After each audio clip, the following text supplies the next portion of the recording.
Welcome back to the Sisters Let's Talk podcast lounge. Today we are going to be talking to a formidable woman, an African woman for that matter. And she's just going to talk to us about how she started her business. We're going to have you hang on this word for the next 1 to 2 minutes so that before you know exactly what this business is all about. But it's very innovative, and I think today's topic you will love to hear. So before we go into it, we have to remind you all, as always, remember to subscribe. Don't forget to go to all the podcast platforms and also on our YouTube page. So remember to subscribe and share. So today, I am Lucia. I've always been Lucia, and we I'm have, Fumi. she's always I've been always Fumi. been Fumi, like Lucia said. Well, because sometimes we mix it up. So today on the show, we have Michelle Ballestine, who is a Cameroonian. Yes. Woohoo! Yes, you can eat cassava leaves. Yep. Well, there you go. Thank you. Thank you for eating cassava leaves. We'll Well, have to come try yours. we have to come try yours for sure. Absolutely. So Michelle is the owner and CEO of Koolorez. I am going to spell that out. Yeah. Koolorez. There we Yep. go. Is the owner and CEO of Koolorez, which is Black Dolls. Please, I'm going to repeat that. She is the owner and CEO of a business for making black dolls, and they are in black African attires. Let's go. Ooh, So I Koolorez was love that. born. It was born the day that I went shopping for a doll for my daughter, and I wanted to buy a doll for her that she would identify with. One with beautiful black or brown skin, features, and styling. I found shelves and shelves of white dolls, but to my surprise, only one or two that were black or brown, and I felt compelled to explore this. Why? Because she wanted our children, yours and mine, to grow up in a world where they know and believe that they are beautiful, loved, and valued. So, Koolorez dolls truly reflect the beauty and diversity of the real world. When children see themselves in a doll, it tells them that they are beautiful and loved. And I must That say, is, Michelle, that I got one of your products, and the kids that have it, their faces lit up, and they play with this doll. They walk around with this doll. Their mom has to put the doll in her purse every time she goes to church. Like, this doll has to make it into the purse. So I just want to say welcome. This is the reason why we brought you in. We're having this conversation with you. Welcome to the Sisters Let's Talk. Oh, welcome, Lucia. Welcome. Heather, thank you so much for having me. well, thank you. That is such a beautiful description. And I have a daughter as well, and well, she's a teenager now, but it was important for her to see a doll, something that she plays with that looks like her. And when we give gifts to our nieces and nephews, sorry, not our nephews, our nieces as well, we want them to have something that they can relate to. And it's not that they can't relate to the other ones, because Mm. we live in a very diverse community as well. But it is something. It is that thing that makes it so different, like you described there. Um, Apart from your daughter, what you wanting your daughter to have this, why was it so utterly important to you that your daughter sees herself in that doll? Like, Yeah, great question. Absolutely. So I wanted my daughter to see herself in a doll, mm-hmm, because so yeah, I always wanted a black doll for my daughter. But then mm-hmm, one day I was just browsing the TV like that, and I saw, and I just came across a TV show, and then they were actually running an experience, and it was, they were showing black dolls to little girls and to black girls, and they were also showing them white doll, and then all the little girls, the black girls, were just preferring the white doll. And I was like, huh. So I just stopped there and I said, oh, let me watch this show. Like I wasn't looking for that show, but it was just there, and I found it mm-hmm, interesting. And then I just started to look at I look at the show, and then listening to what the kids were saying about the doll. And then they were saying, oh, when they were being asked, why do you like this doll, prefer this white doll rather than the black doll? They would say, oh, this one is beautiful, this one is that. And then I just figured out, wow, they black and they don't like the black doll. They prefer the white. And why is that? So I understood that it was a research actually that has been run also in 1940s. They call it the doll test. And so in 2021, it's still the same results. So I understood that because of all the influence that they're getting from the media, so especially those kids, black kids born in Western country, mm-hmm, that are majority white, the influence from the social media and everything that they hear in the systemic racism that can be out there, even though it's not said, all those bias built into that make that they don't they don't perceive themselves as great, beautiful. so they as Mm, beautiful. They just because everything in the society tells them that they're not great. That white skin is the best. White skin is supreme, than like a superior than the black skin, and that's why when they will see a black doll, they don't like the black doll because the black doll is not beautiful. The black doll is not represented. It's Disney movie. The princess in mm-hmm. Disney movie are always white. Like now it's changing, Yeah, it's but changing. they Yeah. were all the princess were always white. The main character was always white, so they wouldn't see themselves represented, and that's how I say, okay, so we need to change something. Like we need to make it normal to see Yeah. also a black princess. We need to make it normal for them to see a beautiful black doll. Even my son, when I was looking for a doll for my daughter, many black dolls were actually ugly. They weren't beautiful. So Mm. so many of them like were, okay, I don't know why, but they were making it kind of funky. I don't know, but so that's why, like I said, no, we need to make. I want it to normalize black doll so that kids can see, like a black girl can see themselves represented, but make it also beautiful, like as princess as well, so that they know that okay, they also princess, they also beautiful. They Mm-hmm. yeah, and then they also equal, they loved, and then I wanted to make it affordable, because when I was also looking for a doll for my daughter, it was so expensive, like it It's was so it was really expensive. expensive compared to the white one.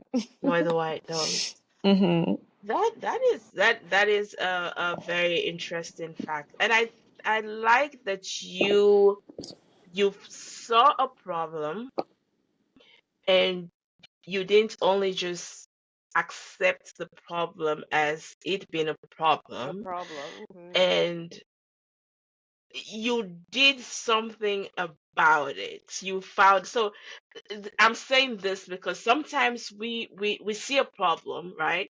But we never pursue the things that we can in our own way do. It's not like we have all the answers, right? But Mm-hmm. we never pursue the things that could answer, or at least try to answer that problem. So Mm-hmm. what were the first steps you took in even trying to, yes, you want a doll for your daughter. Why did you even think you can make that deal? Or like you can do it? Or what are the first things that you even tried for that to happen? um let's say, like, I think I'm also like, as I don't know. Like I think that we have something like within the many African culture. Like we've seen our mom one day selling something on the street. Mhm. Like it could be donut, fish, whatever. So I think we have that as Black women, Mhm. African women, especially. Like I would just be to um to always try to do something. Like we go to we yeah, we do agriculture, we do something like so I guess I've always had that entrepreneurial thing in me, so Yeah. I always try to do something, and you always try to do that for your kids. So our Mhm. grandmother, our mom, like auntie, everybody is entrepreneur somehow, and they always do that for the kids to have provide a better life to Yep. their like to their kids. So I think so. I have it in me first, and then so why do I decide to start? It's just because I was blessed also to I was blessed to come here in Canada, and then and succeed in my let's say professional career, just like that, and Mhm. then and be and show them another path to Black people. Like, so I want to say here, like sometimes the image is, oh, if you want to succeed in Western country, oh, you'll have to be either a soccer player or a rapper or I don't know, singer, some sort of that. It's rare to see like Black people excelling and succeed. They out there, but they're not seen that much, right? So, and I had the chance to be one of those that are successful in their career, professional career, and then but that are not seen. And then I wanted to so because of that, I wanted to share. I wanted to be able to share what I got, and and by empowering like the other girl, the other Black people around me, and then those people are usually the one in the church. So I do attend the church, and I want and I'm really involved. So I really involved in the life of the Black youth in my church. Okay. So I tell them, oh, I'm doing this. I call them, I invite them. I show them, oh, you're not stuck to just playing basketball on the court Mhm. on Sunday. Like, Right, come, right. and then I'll bring you also here, or show them other experience of life so that they can be inspired. They also want to excel, and then and be able to reach that standard of life. And that's how, because I'm already involved, I really want the Black kid to get out of the stereotype of living that that's only the profession that they can do and stuff like that. So that's how, even I said it starts with uh like I'm always like how can I help more, how can I help more. And then with my daughter experience, like I just realized is also in having talking to many of those youth is self-confidence first. It start in self-confidence. So Mm, yes, I have that entrepreneurial mindset. Yes, I'm involved in the life of youth, and I want them to thrive in other sector than what we want to the society want to put them into, Mhm. and for them to believe that we need to fix their confidence, and the confidence really starts small. Because I grew up in Cameroon, and in Cameroon everybody is mostly Black, so I didn't Mhm. have that issue with racism and stuff like that growing up. So I built my confidence on family value of community telling me that I'm beautiful, that I'm loved, that I'm strong, that I can be anything, blah blah blah. But many Black kids that are born here, even the education system tell like is so biased that even if they in a school that is majority Black, the system is just built a way that it was streamlined to order to some stereotype of the, let's say, of the Western system. Let's say it like that. Yeah. So so basically that's why, like, I wanted to, so by trying many things to help the kids, so I say, okay, the next thing to maybe we should start from the beginning and then build their confidence. And that's how I keep just making those whenever I see an issue, I just try to fix it to and if it takes entrepreneurship, I'll do it. And Yeah. just to provide that opportunity to people to have another path, to have another successful path. Yeah, like I had. You know, the point that you Go on, what you just Lucia. said, what you just said actually is a very poignant point that you made. The part of one, yes, you wanted to help others learn or be more entrepreneurial and not just focus on one avenue. But the other thing is you talked about the self-esteem. So that study that you mentioned, the doll test, Dr. Kenneth Clark, he was like the Mm-hmm. First African American to do something like this. He was a psychologist, so this was part of Mm-hmm. his study. And one of the things that he mentioned was, as he noticed, was the self-esteem in the children, is that there was low self-esteem, and as a result of prejudice, Mm-hmm. racism, etc. So, and I'm bringing it back to, I know when we introduced you to that child, that kid that I gave the doll, her and her sister, because um when she saw the doll, so first of all, we you would explain or describe what the doll looks like. But one of the things she has on the dolls is they have African fabric. So the dolls Mm-hmm. are dressed in African fabric, and the first thing they said was, "Oh, this look like Auntie so and so." And so they loved Mm-hmm. No. fact that it had a head tie, a headgear, and that they could change the clothes. But it also, the hair, it looks like their hair versus the Mm-hmm. other dolls, the white dolls, you have the blonde, straight blonde hair, but these ones also look like Mm-hmm. their hair. So they want now their Mm-hmm. hair to look that way. So it's just Exactly. Yeah.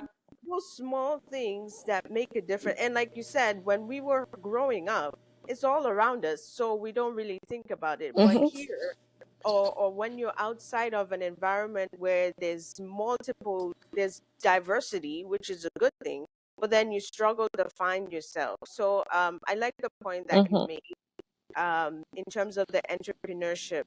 But I'm wondering, when you were talking to these young kids or teenagers or young adults, what are some of the responses you get back from them, especially the girls, in terms of wanting to do something on their own versus just focus on one avenue? Like, was it a good response? Are they excited about trying new things, or like, what did you get from them? So you already have two type of children. You always have minority we want to do something about it. But many of them will will step back and say, no, it's not possible. Or yeah, they're gonna just start to give excuses. And then you and even what I've noticed really like what I've noticed is that those who have a strong, let's say that are like a first or second generation of immigrant Mm-hmm. usually wants to do something, Hmm. but those who are already third, like actually the grandparent has immigrated, then the parent, so the parent were born here and had kind of already experienced the system with all his barrier. They involuntarily, like they or unconsciously, I don't know, they transmit that to their to their children somehow, and then they have that fear. No, it's not for us, because they were just taught, they grew up and taught that no, you have to be careful, they don't like you here. So somehow they have it in their brain, like and then when you Mm. want them, when you say no, you can do that, they say, how can I do that? Like I come from this neighborhood, in my neighborhood this is how what is happening, there's only drug, or if you want to do something, people will even look at you like that, that Like an you're just gonna, outcast or yeah, something. you just ask Yeah. that you, yeah, Oh so you just want wow. to show off and stuff like, so they already have all those barrier in them that they just can't move on. So you really have to fight those idea with them. Those who are recent immigrant are still like, you can still mold them easily and have them do something that to do, and they will do. So those are the really two type